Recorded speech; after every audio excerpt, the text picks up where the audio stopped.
우리 다 같이 말씀을 봅니다. 사도행전 1장 1절부터 5절까지의 말씀 같이 한번 한 목소리로 봉독하겠습니다. 우리 자막을 보셔도 되고요, 성경을 보셔도 되고 같이 한번 어떤 내용이 있는지 주의 말씀을 같이 봉독합니다. 같이 시작. 데오빌로여, 내가 먼저 쓴 글에는 무릇 예수께서 행하시며 가르치시기를 시작하신부터 그가 택하신 사도들에게 성령으로 명하시고 승천하신 날까지의 일을 그가 고난받으신 후에 또한 그들에게 확실한 많은 증거로 친히 살아계심을 나타내사 40일 동안 그들에게 보이시며 하나님 나라의 일을 말씀하시니라. 사도와 함께 모이사 그들에게 분부하여 이르시되 예루살렘을 떠나지 말고 내게서 들은 바 아버지께서 약속하신 것을 기다리라. 요한은 물로 세례를 베풀었으나 너희는 몇 날이 못되어 성령으로 세례를 받으리라 하셨느니라. 아멘. 아멘. 사도행전의 시작은 참 의미 깊은 내용들로 연결되어져 있습니다. 요 5절밖에 안 되는 내용이지만 우리가 살아가야 될 삶의 목표와 기준이 다 이 안에 들어가 있다는 생각이 듭니다. 전체 사도행전 전체를 이끌고 가는 그 기관차 역할을 하는 것이 바로 사도행전 1장이라는 점에서 참 소중하다는 생각이 듭니다. 사도행전은 작년에 1년 동안 같이 강해 설교로 나가면서 같이 나누었기 때문에 모르는 것이 없는 굉장히 쉬운 성경이 되었다라고 확신합니다. 아멘이죠? 예. 죄송합니다. 이런 질문을 하지 말아야 되는데 이렇게 떠보는 질문은 되도록이면 하지 않도록 최선을 다하도록 하겠습니다.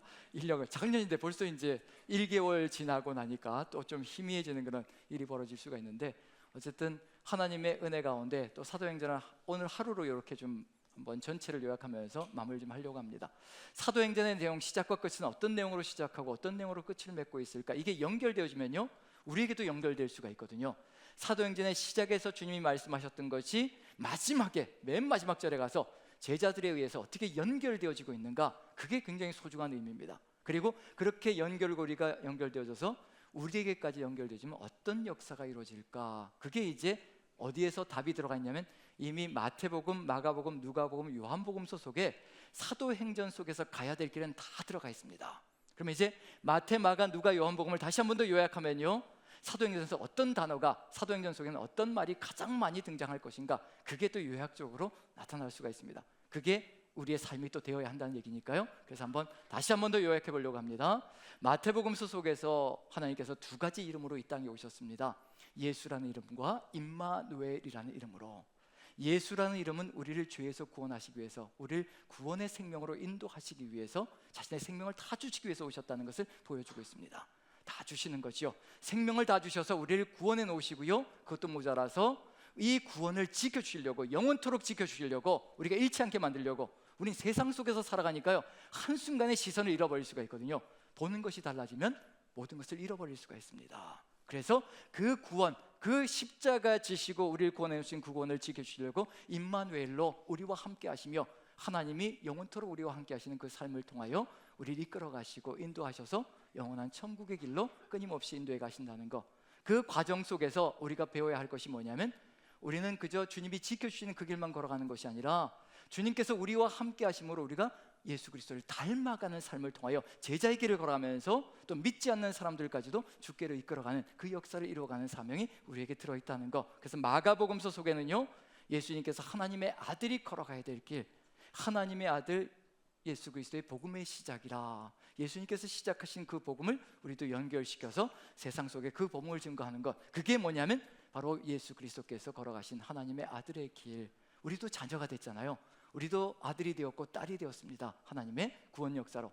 하나님의 아들과 딸이 어떻게 살아가야 될 것인가, 마가복음을 통해서 그 하나님의 아들의 길을 우리에게 천천히 보여주셔서 가장 낮아져 섬김의 길로 자기를 부인하고 자기 십자가를 지고 주님의 뒤를 따라갈 때 우리에게 펼쳐지는 삶의 길이 있고, 그 닮아감의 길을 통하여서 우리가 제자의 길을 걸어가는 것, 그게 마가복음서 속에 가득히 들어있다면요, 이제 이걸 어떻게 걸어갈 것인가. 우리 힘으로, 우리 능력으로는 끊임없이 세상 속에서 세상과 같아지고 싶은 마음이 가득히 들어차는데, 세상 사람들이 살아가는 방식을 우리도 좀 담고 싶고 그렇게 살아가고 싶은 마음, 안락함을 추구하고 싶은 마음이 가득히 들어차 있는데, 어떻게 이 자기를 부인하고 자기 십자가를 지고 하나님의 자녀의 길을 끝까지 걸어갈 수 있을까? 그게 바로 누가복음서 속에 성령 충만함으로 예수님이 보여주셨던 것, 그 성령 충만함으로 그 성령 충만함을 지키는 것, 그 성령 충만을 지키는 길이 뭐냐면 바로 끊임없이 습관을 따라서 기도하셨다고 되어 있습니다. 성령 충만을 지키는 거거든요. 우리 힘으로 안 되거든요.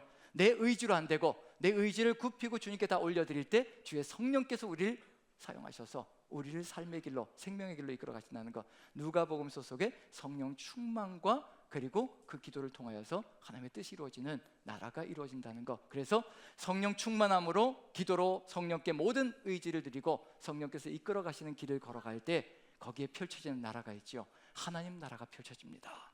그게 바로 우리가 걸어가야 될 길이고요. 그 하나님 나라의 핵심 가치와 정신은 도대체 무엇인가? 요한복음은 분명하게 얘기합니다. 그 하나님 나라는 바로 이런 정신과 이런 가치를 가지고 있는 것이다. 새 계명을 너희에게 주노니 내가 너희 서로 사랑하라. 내가 너희를 사랑한 것처럼 너희도 서로 사랑하라. 하나님 나라는 서로 사랑이라는 겁니다. 요한복음까지 그게 온 거죠. 그럼 결국 우리가 걸어가야 될 길이 무엇일까? 보혜사 성령께서 함께 하시면 사랑으로 가득 들어찬 세상을 이끌어 간다는 것. 그러면 이제 여러분들에게 질문 드려보지요. 사도행전 속에는 어떤 단어가 가장 많이 나타날까요? 이미 하나님 나라는 핵심 가치가 사랑이라고 말씀드렸다면 어떤 단어가 가장 많이 나타나야 될까요? 사도행전 속에는요, 사랑이라는 단어가 차고 넘쳐야 될 거거든요. 왜냐하면 제자들이 그 길을 걸어가고 있는 중이니까, 예수님의 뒤를 따라가고 있는 중이니까, 자기를 부인하고 자기 십자가를 지고 걸어가고 있는 중이니까. 그런데 제가 살피면서 깜짝 놀란 게 있습니다. 사도행전 속에 사랑이라는 단어가 나타나질 않아요. 희한하죠. 신약성경 속에서 유일합니다. 신약성경 속에서 유일하게 사랑이라는 단어가 나타나질 않습니다. 마태와 마가, 누가, 요한복음에 사랑이 가득 들어차 있고요, 로마서부터 시작해서 또 사랑이 가득 들어찬 내용이 등장합니다. 그런데 사도행전 속에 사랑이라는 단어가 나타나지 않습니다. 사랑해야 되는데, 사랑으로 나가야 되는데, 그런데 한 군데 딱 나타나는 게 있어요. 사도행전 15장에 딱 한 군데 사랑이라는 단어가 나타나는데 어떤 내용이냐면요, 이 예루살렘 교회가 이방 교회들이 어떻게 행동해야 될 것인가, 예루살렘 교회에서 결정을 한 다음에 그것을 이제 안디옥 교회부터 시작해서 이방 교회에, 예루살렘 교회에서 결정한 걸 전달할 때 바나바를 파송합니다. 바나바를 파송할 때 우리가 사랑하는 바나바라는 그 표현에 딱 한 번 사랑이라는 단어가 들어가 있습니다. 그리고는 절대로 나타나지 않습니다. 이게 도대체 뭘까? 사랑해야 되는데, 사랑이 핵심 가치이고 정신인데 내가 잘못 전한 건가? 사도행전 속에 사랑이 가득 들어차야 되는데, 그러면서 불현듯 스쳐 지나는 게 뭐냐면요, 이게 진짜 사랑이구나. 사랑이란 말이 필요 없는 곳. 여기 오늘 제목이 바로 그 내용이거든요. 사랑이란 말조차 필요 없는 곳. 왜 그럴까요? 사랑이란 말조차 필요 없는 것은 어디일까요? 삶으로 살아가게 되니까 사랑하라라고 얘기할 필요도 없는 공간이 되어버리고 그런 세상이 되어버리는 거거든요. 사도행전 속에는 사랑하라는 말이 필요 없고 사랑이라는 단어조차 필요가 없습니다. 왜냐하면 그렇게 살아가고 있으니까 그게 필요 없거든요. 하다못해 한 장밖에 안 들어가 있는 것, 빌레몬서도 그렇고요, 요한 2서 3서, 그 다음에 또 유다서, 한 장밖에 안 되거든요. 한 장밖에 안 되는 성경인데도 최소한 4번에서 6번 사랑이라는 단어가 나옵니다. 사랑하라는 것, 권면이 나옵니다. 그런데도 사도행전은 전혀 나타나지 않거든요. 그럼 결국은 이게 무슨 얘기일까? 사랑을 삶으로 살아가고 있으니 사랑이라는 단어가 필요 없다는 거. 그래서 로마서부터 살펴보면요, 어떤 일이 벌어지기 시작하는가? 다시 또 로마서부터 사랑이라는 단어, 사랑하라라는 단어가 또 쏟아져 나오기 시작합니다. 왜 그럴까요? 교회가 사랑이 사라지기 시작하니까 사랑하라는 말이 쏟아져 나오기 시작합니다. 지금 우리의 삶 속에 어떤가요? 우리 남산교회 사랑 그리고 사랑하라는 권면이 필요한가요? 사랑이라는 말조차도 필요 없는 곳인가요? 어떤 곳인가요? 우리가 끊임없이 서로 사랑해야 됩니다, 사랑하는 것은 이런 겁니다라고 끊임없이 얘기해야 된다고 한다면요, 어쩌면 우리는 사랑하지 않고 있을 수도 있습니다. 사도행전 속에 분명하게 드러나는 게 뭐냐면, 사랑하는 그 삶을 살아가니까 자기의 모든 것을 다 내어서 이제 섬기며 나아가는 삶들이 이루어집니다. 그리고 돌에 맞아 죽는 그 상황 속에서도, 스데반 집사님이 돌에 맞아 죽는 그 순간 속에서도 기도하는 게 있죠. 주여 저들의 죄를 용서하여 주시옵소서. 이게 뭘까요? 이게 사랑이라는 얘기거든요. 사랑을 삶으로 살아가고 있는 중입니다. 바울과 실라가 빌립보 감옥에 갇힐 때 채찍에 맞아 살이 터지고 피가 흘렀을 겁니다.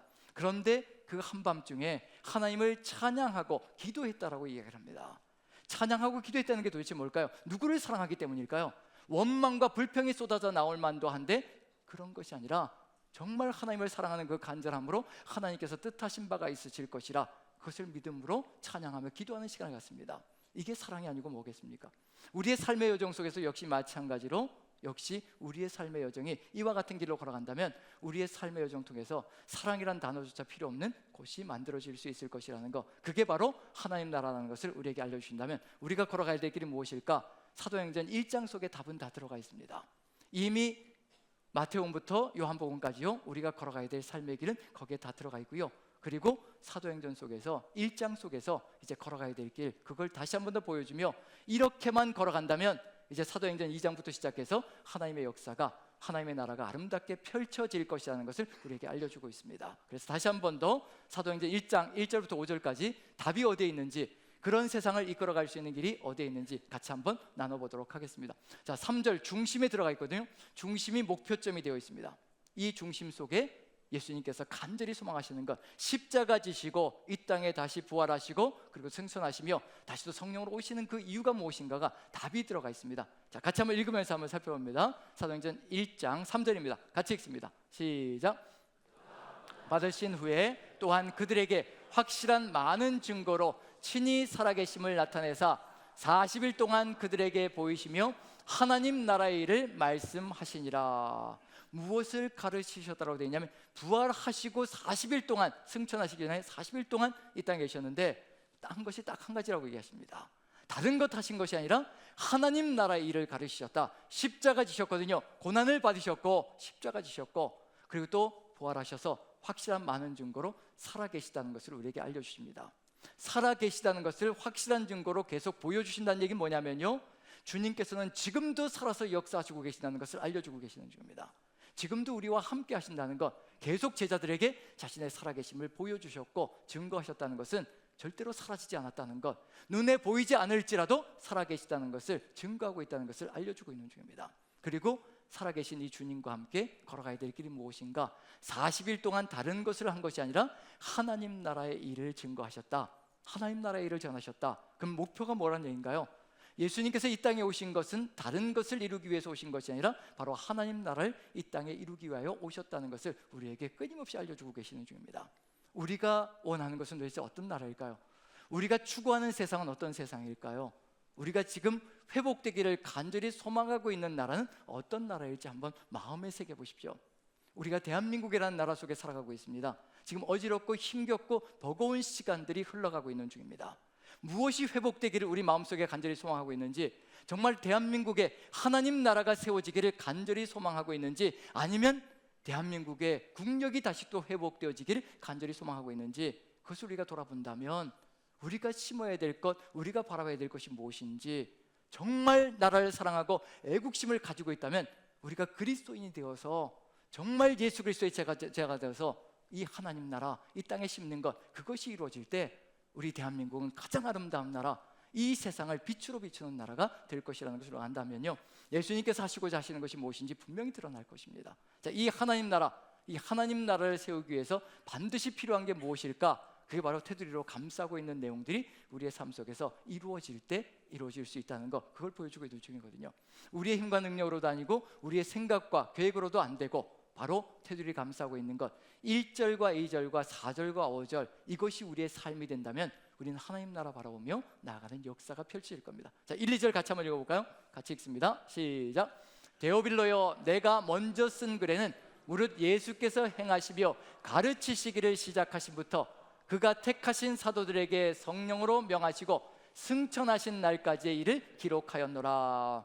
전에 가르쳤던 내용, 예수님께서 행하시며 가르치시기를 시작하신부터 예수님께서 승천하신 날까지의 모든 것을 다 기록하여서 주셨다. 그게 뭘까요?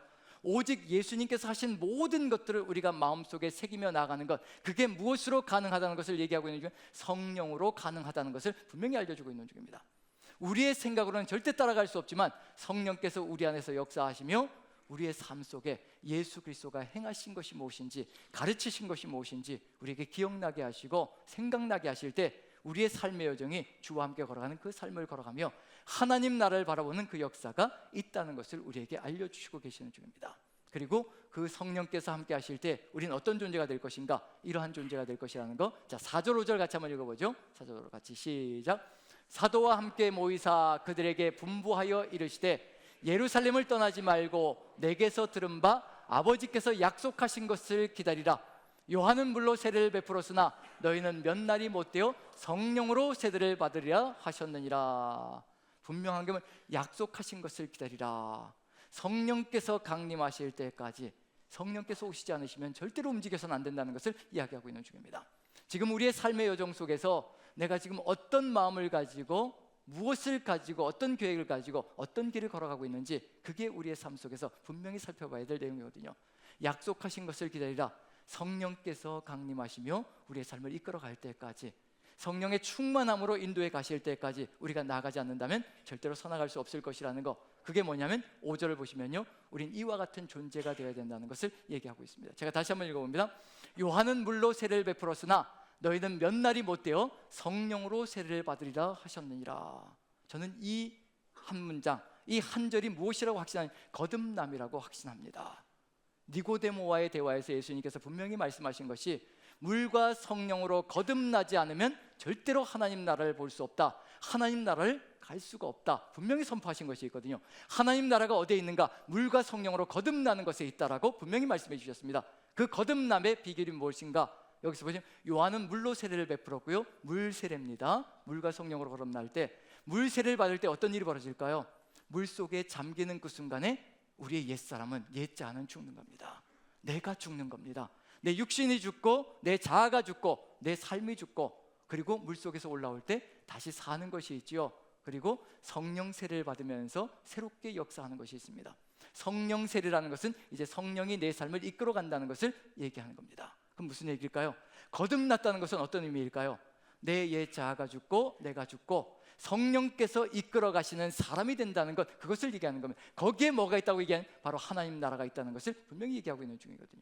내가 지금 누구의 어떤 인도를 받고 있는 중인가? 내가 성령의 인도를 받고 있다면 나는 지금 하나님 나라를 살아가고 있는 중이며, 하나님 나라 안에서 하나님의 뜻을 이루어가고 있다는 얘기거든요. 하지만 그렇지 않다면 우리는 하나님 나라가 아니라 다른 것을 바라보며 살아가고 있는 존재가 될 수 있다는 것, 그것을 끊임없이 우리의 삶 속에서 되뇌어 보는 겁니다. 내가 지금 성령의 인도함을 받고 있는 중인가? 아니면 내 자신의 삶을 살아가고 있는 중인가? 그것을 돌아본다면 우리의 삶의 여정 속에서 우리가 지금 하나님 나라를 바라보고 있는지, 아니면 세상 나라를 그대로 추구하며 걸어가고 있는지, 그것을 한번 돌아볼 수 있지 않을까라는 생각을 가져봅니다. 여기에서 분명히 보여지는 건 뭐냐면요, 하나님 나라, 오직 성령의 인도하심을 받는 나라, 성령께서 이끌어가는 나라, 내가 지금 성령의 인도하심을 받고 있는가 아닌가가 바로 하나님 나라를 바라보고 있는가 아닌가를 그대로 연결시켜 가고 있다는 것, 그걸 보여줍니다. 그런데 이렇게 예수님께서 40일 동안을 계속해서 가르치시는 겁니다. 왜 가르치시는가? 이렇게 40일 동안 계속해서 가르치지 않는다면 한순간에 다른 곳으로 돌아설 수 있기 때문에 계속해서 가르치십니다. 우리도 가르침을 받아야 될 것이고요.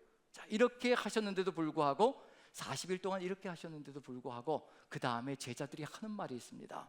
예수님께 하는 말이 있죠. 우리도 어쩌면 이런 시선을 가지고 있을 수가 있습니다. 우리의 것이 뒤바뀌는 것이 얼마나 어려운 것인지 그걸 보여주는 내용이거든요. 6절을 보면 거기에 분명하게 들어가 있는 것이 있습니다. 제자들이 추구하는 것이 있다는 얘기거든요. 같이 한번 읽어보죠. 자, 6절 봅니다. 6절만 같이 한번 읽습니다. 같이 시작. 그들이 모였을 때 예수께 여쭈어 이르되 주께서 이스라엘 나라를 회복하심이 이때니까 하니. 제자들이 추구하는 게 무엇인가요? 40일 동안 예수님께서 성령의 역사로 말미암아 하나님 나라가 이루어져야 될 것이며, 그 하나님 나라가 이 땅에 세워지기를 간절히 소망하시며 계속해서 가르치셨다라고 말씀하고 계시는데, 제자들은 무엇을 추구하고 있는 중이냐면요, 이스라엘 나라를 회복시켜주심이 이때입니까? 이제 지금 이스라엘 나라가 서는 겁니까? 이스라엘 나라가 다시 회복되어지는 것입니까? 우리나라가 다시 한 번 더 회복되어져서 우리가 열방 가운데서 한번 큰 소리 치면서 살아가는 그런 세상이 이루어지는 것입니까? 제자들이 그걸 묻고 있는 중입니다. 우리의 마음속에 들어있는 나라는 어떤 나라일까요? 저는 우리 대한민국 참 좋은 나라지요. 우리가 태어난 나라입니다. 우리가 소명을 가지고 있는 나라가 바로 대한민국이거든요. 어느 곳으로 나아가든지 간에 대한민국 국민으로 태어났다는 것, 그것은 뭐냐면 우리 대한민국 땅에 우리의 소명이 있다는 것을 얘기하고 있는 중입니다. 제가 유학을 처음 갔을 때 그때가 1996년이었습니다. 1996년, 그때는 대한민국이라는 곳이 세상에 그렇게 많이 알려져 있지 않았거든요. 이제 캐나다로 유학을 갔는데 가서 이제 저를 보면서 사람들이 질문을 하죠. 현지인들이 질문을 하죠. 캐나다 사람들이 먼저 질문하는 게 뭐냐면 일본 사람이냐 그렇게 질문합니다. 그러면 아니다라고 그러면 그 다음에 뭐라고 얘기할까요? 중국 사람이냐 라고 질문을 해요. 그래도 아니다 그러면 넌 뭐냐? 어느 나라 사람이냐? 한국 사람이다 그러면요, 한국이 어디에 붙어있는지도 몰랐습니다. 정말이었습니다. 그 당시엔 그랬거든요. 그게 그 당시의 상황입니다. 근데 요즘 외국에 나가시는 분들은 아시지요? 외국 나면 어떤가요? 가장 먼저 질문하는 게 뭔가요? 우리를 보면서 한국 사람이냐 코리안이냐고 물어봅니다. 그만큼 국권이 올라갔다는 얘기입니다. 코리안이냐고 물어보고요, 그 다음에 코리안이라고 하면 어떻게 할까요? 이렇게 합니다. 이렇게 하고요, 그 다음에 같이 사진 찍자고 합니다. 무슨 스타가 된 것처럼 사진 찍자고 하더라고요. 저도 성지 순례 갔을 때 보면서 코리안이라고 하고 저희 가족하고 사진 찍으려고 이렇게 줄 서 있고, 줄 서 있지까지는 않지만 그럼에도 불구하고 가족들이 같이 찍으려고, 특히 어린 아이가 있는 집안들 있잖아요, 외국인들. 그러면 한국 사람이라 그러면요, 그 아이돌들이 굉장히 유명했기 때문에 같이 사진 찍자라고 그런 걸 보면서 야, 우리 국권이 이렇게 올라갔구나. K-팝 또 메이드 인 코리아 하게 되면 세상 속에서 굉장히 질적으로 우수한 것으로 판명이 나고요. K-팝과 K-문화, 그 다음에 K-음식, 거기에 덧붙여서 또 K-뷰티, 이런 것들이 굉장히 세상 속에서 굉장히 유명하게 되어져 있는 상황인 거지요. 그런 상황 속에서 지금 갑자기 우리나라가 흔들리는 그런 상황을 경험하고 있는 중입니다. 초유의 사태를 지금 경험하고 있는 중이거든요. 우리 모두가 다 회복되기를 간절히 소망하고 있는 중입니다. 그런데 무엇이 회복되기를 간절히 소망하고 있는 중인가? 이런 문화들, 이런 것들, 이런 풍조들이 회복되어져서 우리의 국권이 다시 또 회복되어지기를 소망하고 있는 중인가? 우리 그리스도인은 달라야 된다고 생각합니다. 그것도 물론 회복되어져야 되겠지만 가장 중요한 것은 뭐냐면요, 하나님 나라가 대한민국 안에 이루어져야 된다는 겁니다. 성령께서 인도하시는 나라, 성령께서 이끌어 가시는 나라, 그게 이루어지지 않으면요, 끊임없이 흔들리는 것은 계속해서 반복되어질 겁니다. 저는 확신합니다. 반복될 겁니다. 이런 세상은 계속해서 반복될 거거든요. 하지만 하나님께서 이끌어 가시며 성령께서 역사하시는 나라가 된다면요, 이러한 세상에 반복이 일어나는 것이 아니라 이 하나님 나라가 세상 속에 빛을 비추며 세상을 이끌어가는 이 역사를 만들어갈 수 있을 것이라는 것, 그걸 분명히 우리에게 알려주시는 내용이거든요. 지금 여기서 제자들은 무엇이 회복되기를 소망하고 있는 중인가? 예수님께서는 하나님 나라를 그렇게도 얘기하고 있는 중인데, 그런데 그 사랑의 하나님 나라가 아니라 이스라엘 나라가 회복되기를 간절히 소망하고 있습니다. 예전에 다윗 시절에 이스라엘이 세상 속에서 큰 소리치며 살아갔던 그 국권을 회복시켜 주기를 간절히 소망하고 있는 중이거든요. 그러면 어떤 세상이 만들어질까요? 저는 만약에 이 이스라엘 나라가 회복되어져서 사도행전이 연결되어졌다면요, 사도행전 속에서 어떤 단어가 끊임없이 나올 것이라고 생각되는, 사랑하라, 제발 사랑하라, 사랑해야 된다라는 그 단어가요, 끊임없이 온 천지를 휘감고 감싸고 나갈 것이라고 생각되어집니다. 그게 바로 세상 나라거든요. 대한민국 속에서 서로 사랑하라는 말조차도 사라지는 그런 세상, 하나님은 그런 나라를 이루어가기를 간절히 소망하시는 겁니다. 그게 바로 사도행전 속에서 보여지고 있는 중이고요. 예수님께서 이렇게 40일 동안 가르치시는데도 불구하고 내가 가야 될 길, 너희들이 가야 될 길은 하나님 나라라고 끊임없이 가르치시는데도 불구하고 세상 나라의 회복을 간절히 소망하고 있는 제자들을 야단치지 않으십니다. 모르니까 그렇다는 얘기거든요. 성령께서 강림하시면 달라질 것이기 때문에 예수님께서는 야단치지 않으시고요, 이렇게 말씀하십니다. 이런 때가 올 것이라는 겁니다. 7절 8절 같이 한번 읽어보죠. 같이 시작. 이르시되 때와 시기는 아버지께서 자기의 권한에 두셨으니 너희가 알 바 아니요 오직 성령이 너희에게 마시면 너희가 권능을 받고 예루살렘과 온 유대와 사마리아와 땅끝까지 이르러 내 증인이 되리라 하시니라. 얘들아, 성령이 답이다. 성령께서 강림하시면 너희가 지금 추구하는 것 다 내려놓고 시간에 관계없이 장소에 관계없이 오직 주의 뜻을 이루어가며 예수 그리스도의 생명만이 세상에 증거되기를 간절히 소망하며, 너희들이 원하는 그런 세상이 아니라 오직 내 증인 예수 그리스도의 증인이 될 것이라. 오늘도 찬양대를 통해서 그 찬양을 한 거잖아요. 예수 그리스도께서 우리의 생명이시고 우리의 구원자이시고 오직 예수만을 바라보겠다는 그 간증과 고백을 찬양대에서 찬양으로 보여준 겁니다. 사도행전도 똑같다는 얘기거든요. 내 증인이 되는 것, 예수 그리스도의 증인이 되는 나라가 가장 아름다운 나라입니다. 오직 예수 그리스도의 삶, 행하시며 가르치신 그 모든 것들이 펼쳐지는 세상이 가장 아름다운 나라입니다. 그곳은 사랑이라는 말조차 필요 없는 곳입니다. 사랑하기 때문입니다. 삶으로 자신의 모든 것을 다 내어서 사랑하기 때문에 사랑이라는 말조차 필요 없습니다. 지금 우리의 삶의 여정 속에 누구의 증인이 되어서 살아가고 있는 중인가? 우리에게 성령께서 강림하셨습니다. 정말입니다. 성령이 함께 하시거든요. 그 성령이 함께 하신다면 내 입술에서 누구에 대한 이야기가 끊임없이 솟구쳐 나와야 될 것인가? 예수님 자랑이 끊임없이 솟구쳐 나와야 합니다. 누군가 나에게 상처 줄지라도 그 상처 준 사람에게 우리 입술에서 나가야 될 것 다른 것 아닙니다. 빌립보 감옥에서 간수가 쳤거든요. 채찍으로 쳤습니다. 자기를 친 사람이고 피 터지게 만든 사람이거든요. 그런데 그 빌립보 감옥에서 찬양하고 기도하며 오직 하나님의 뜻에 가득히 들어차 있으니 성령으로 충만함을 지키며 나아가니 그 다음날 간수가 어떻게 하면 우리가 구원을 받을 수 있을 것인가 라고 질문할 때 원한도 없습니다. 상처받은 것도 없습니다. 오직 주 예수를 믿으라. 그러면 너와 내 집이 구원을 받으리라.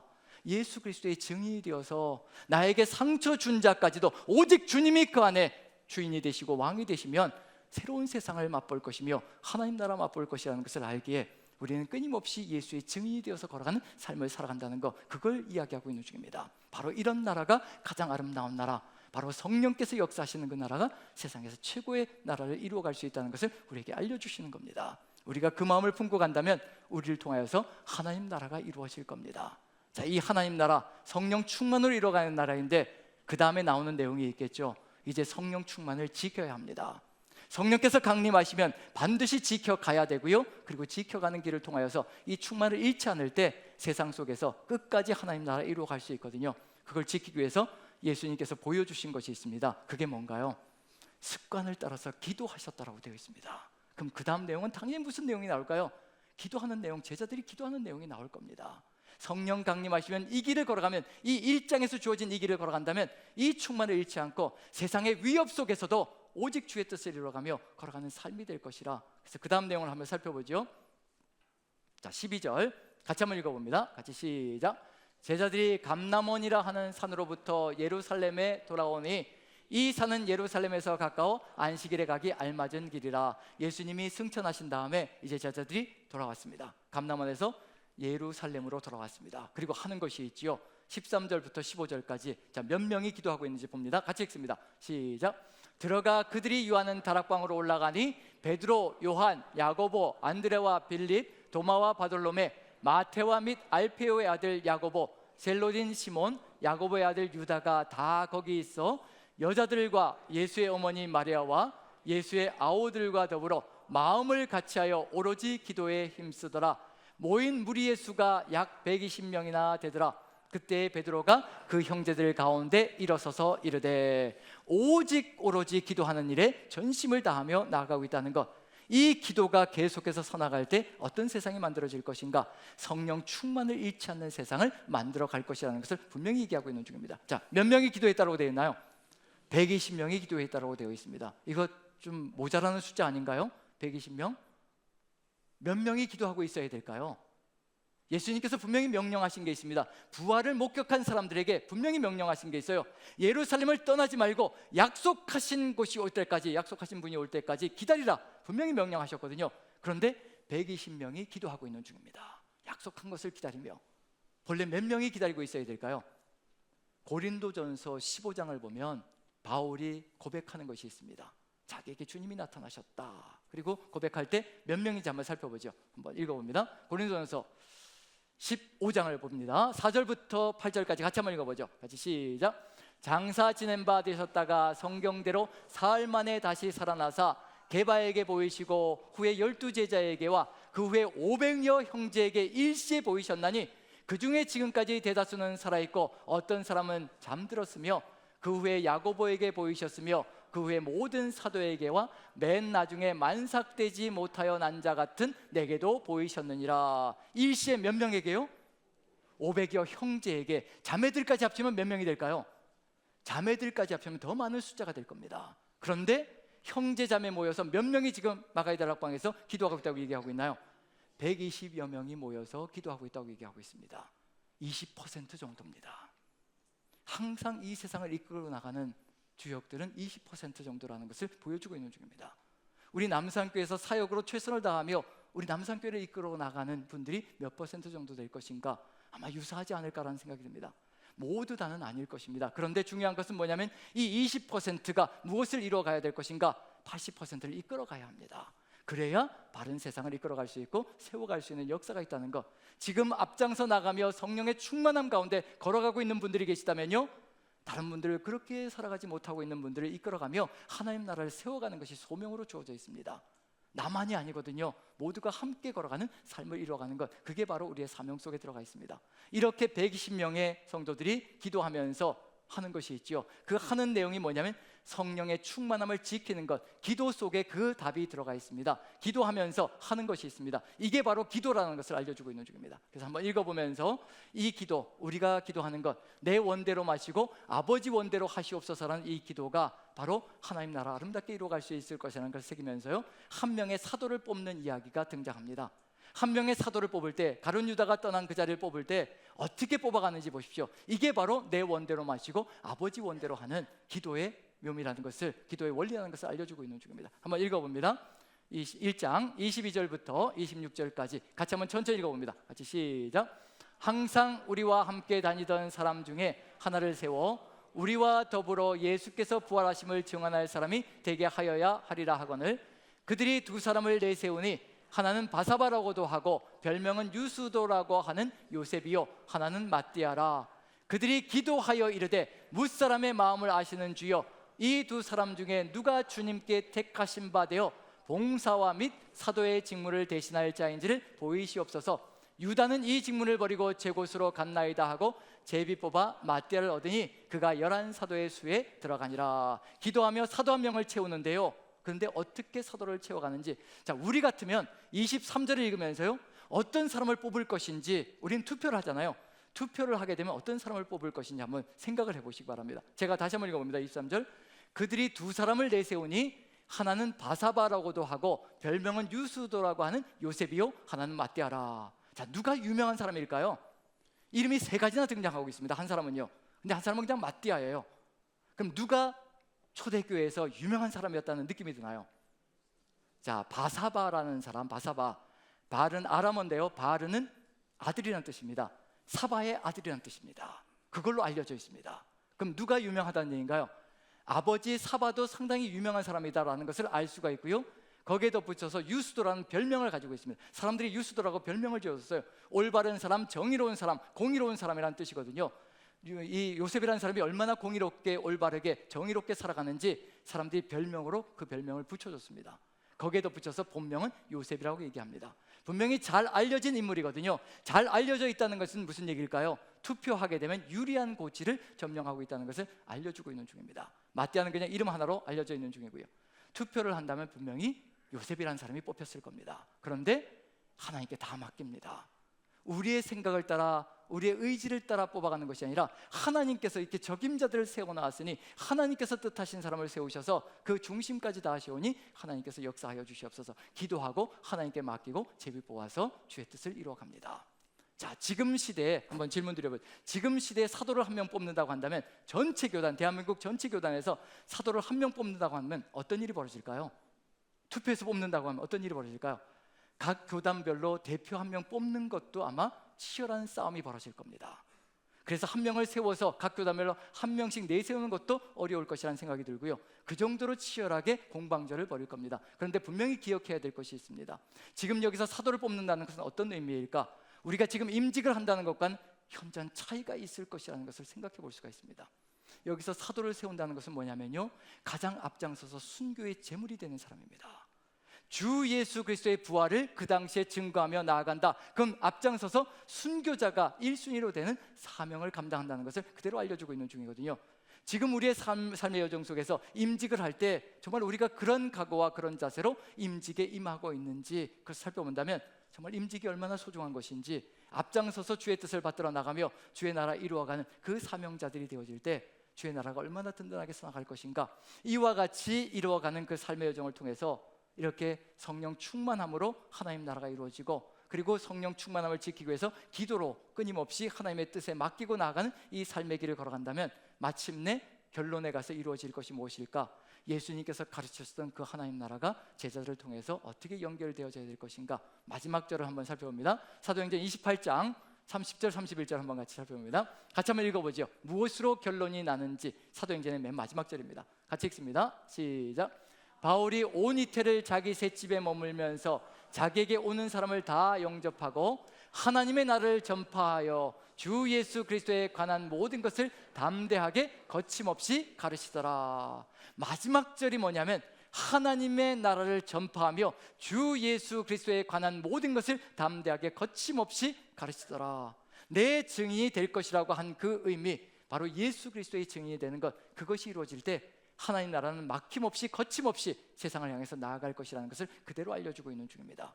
사랑이 삶으로 이루어지는 곳에 하나님 나라가 있고요, 그 하나님 나라가 이루어질 때 하나님 나라는 막힘없이 이 세상을 끝까지 펼치며 나가는 역사가 펼쳐진다는 것, 이 사도행전의 마지막 절이 우리의 삶으로 연결되어져서 우리의 삶이 이루어진다면 이제 우리나라 하나님 나라 이루어지며 우리 남산교회를 통해서 하나님의 뜻이 이루어지는 그 나라가 이루어질 것이라는 것을 마음에 새기며, 우리 또한 성령의 충만함을 가슴속에 새기며 기도로 성령의 충만함을 지키며 나가는 그 삶이 되기를 간절히 축원드립니다.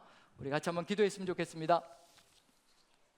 우리의 삶의 여정 속에서 우리의 힘과 능력으로는 결코 하나님 나라 이루어갈 수 없다는 것을 마음에 새기며, 오직 하나님의 뜻이 이루어지는 나라, 그 나라, 주의 성령께서 이끌어 가시는 그 나라, 우리가 하나님께 순종하며 헌신하며 나아갈 때 주의 그 나라 이루어질 것을 믿으며, 우리의 대한민국까지도 주의 나라, 오직 하나님 나라 이루어지기를 간절히 소망하며 우리가 결단하며 나가는 시간이 되었으면 좋겠습니다. 다 같이 주의 이름으로 오직 주의 성령의 충만함으로 이 길을 걸어가게 도와주옵소서. 다 같이 한 목소리로 기도합니다. 사랑의 하나님, 우리 하나님께서 함께하여 주시어서 우리의 삶의 여정 속에 오직 주의 뜻을 받들어 나가는 이 삶의 길 멈추지 않게 도와주시옵소서. 오직 주와 함께 걸어가는 이 길, 성령 충만함, 오직 우리의 의지와 신뢰를 다 주님께 올려드리고 아버지와 함께 걸어가는 이 삶의 여정을 오직 올바르게 걸어갈 수 있게 도와주시어 하나님 나라가 이 땅 위에 온전하게 살아가는 세상이 있게 도와주시옵소서.